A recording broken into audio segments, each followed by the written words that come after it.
Some believe a 15-year-old girl would still be alive had others done their job.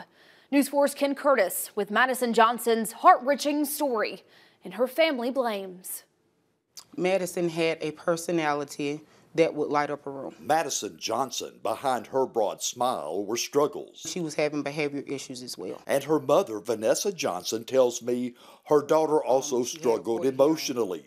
And the judge and I agreed that she would go there. There is here, Southeast Alabama Youth Services, the diversion center. It's a juvenile lockup. With her optimistic family supporting Madison, she arrived in late August. A month later, though, hopes for life turnaround were dashed. September the 30th. Vanessa remembers that phone call. You have a daughter here named Madison Johnson? Vividly. Yes, why? What's going on? Painfully. Ma'am, your daughter hanged herself. You think this could be avoided? Absolutely.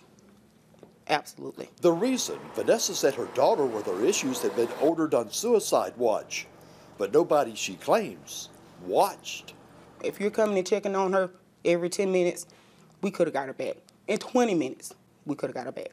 Hours later, there were no signs of life. They had a responsibility to Madison and to this family to keep this from happening, and as a result, our clients lost their daughter, and we've lost Madison. Attorney Cal Whaley will file a lawsuit against Southeast Alabama Youth Services. How did someone on suicide watch get a sheet to hang themselves?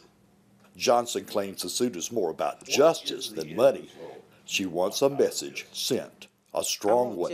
No one else should be driving on the road and get a call that their child is no longer with them in a place that is supposed to be keeping them protected. In Dothan, Ken Curtis, your hometown news leader.